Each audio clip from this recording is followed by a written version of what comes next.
You know that feeling of being completely lost financially? Debts piling up, bank account in the red, and you not knowing where to start? Well, you're not alone. And today, we're going to do something different. We're going to put face to face two of the greatest financial advisors of all time. On one side, Dave Ramsey, the personal finance guru who has helped millions of Americans get out of debt. On the other side, King Solomon, the man the Bible describes as the richest and wisest who ever lived. And the question that won't go away is, who has the best advice about money? You might be thinking, wait, how can you compare a modern financial advisor with a king who lived 3,000 years ago? But that's exactly where it gets interesting. Because money, at the end of the day, hasn't changed that much. We still deal with greed, fear, insecurity, the desire to have more social pressure. And both Dave Ramsey and Solomon deeply understood the psychology behind money. So buckle up, because in the next few minutes, we're going to dive deep into this comparison that could completely change your relationship with money. Let's start with Dave Ramsey.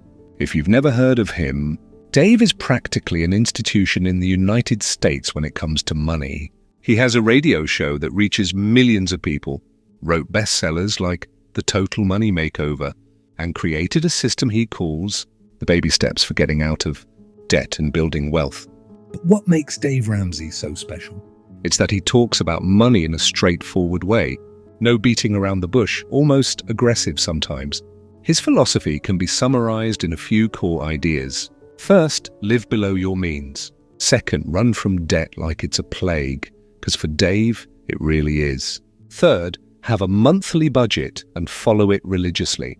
And fourth, build wealth slowly and consistently. No get-rich-quick schemes, no fancy investments. Dave is the guy of basics done well. And here's his big differentiator. Dave Ramsey understands that the money problem is 80% behavior and only 20% technical knowledge.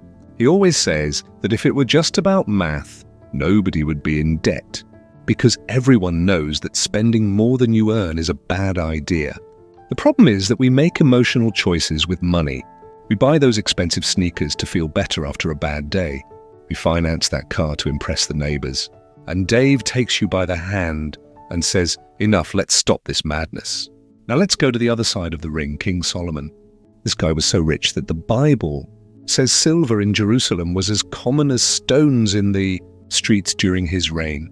He had gold coming from all corners of the known world, built a temple that was one of the wonders of antiquity, and kings and queens traveled from far away just to hear his wisdom. But here's the interesting thing. Solomon didn't write a personal finance manual. He wrote Proverbs, Ecclesiastes, texts that talk about life and naturally about money. Solomon's wisdom about money is scattered throughout the book of Proverbs. And when you start reading, you realize he understood people, human motivations, how wealth can both bless and destroy a person. Let's take some examples. In Proverbs 22, verse 7, he says, "The borrower is slave to the lender." Man, that's basically what Dave Ramsey screams on the radio every day. Solomon knew 3,000 years ago that debt is slavery. But Solomon goes further. He talks about hard work. In Proverbs 10, verse 4, "Lazy hands make for poverty, but diligent hands bring wealth." He talks about planning. In Proverbs 21, verse 5, "The plans of the diligent lead to profit, as surely as haste leads to poverty." And he talks about generosity. In Proverbs 11, verses 24 and 25, "One person gives freely yet gains even more. Another withholds unduly but comes to poverty. A generous person will prosper. Whoever refreshes others will be refreshed." Now that we know both, let's get to what really matters. Where do Dave Ramsey and Solomon agree? And man, they agree on way more things than you'd imagine. First, both hate debt. Dave Ramsey created the famous debt snowball, where you pay off the smallest debt first to gain psychological momentum, and then eliminate the bigger ones. Solomon simply said the borrower is slave to the lender. Same message, different packaging. Debt steals your freedom, your sleep, your peace of mind. Second common point, both value hard work and diligence. Dave always says there's no shortcut to wealth, that you need to work hard, have discipline, make temporary sacrifices to have a better life in the future. And Solomon? He filled Proverbs with warnings against laziness. He observed the ants and said, "Look how they work in summer to have food in winter." Plan, work, be consistent. Third, both understand that money is not the end goal of life. Dave Ramsey always says that the reason to build wealth is to have freedom to live your values, to be generous, to leave a legacy. Solomon was even more direct in Ecclesiastes. After having everything, literally everything money could buy, he wrote in Ecclesiastes 5 verse 10, "Whoever loves money never has enough.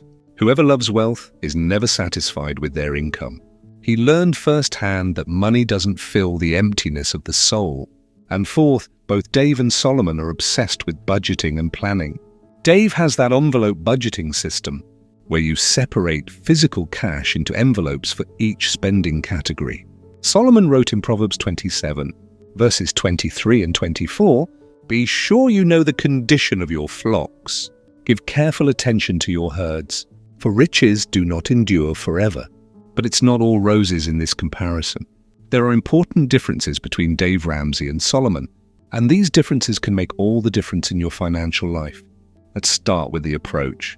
Dave Ramsey is extremely practical, almost militaristic. He gives you a step-by-step plan. First, you save $1,000 for emergencies. Then you pay off all debts using the snowball.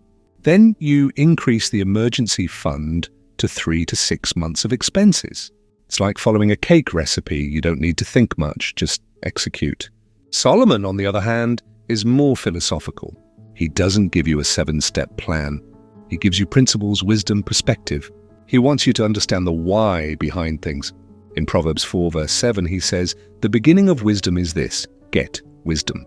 Solomon wants you to develop discernment, for you to learn to think for yourself about money.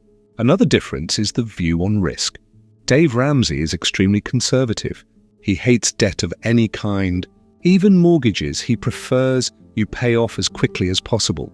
He's against credit cards, even if you pay everything off at the end of the month.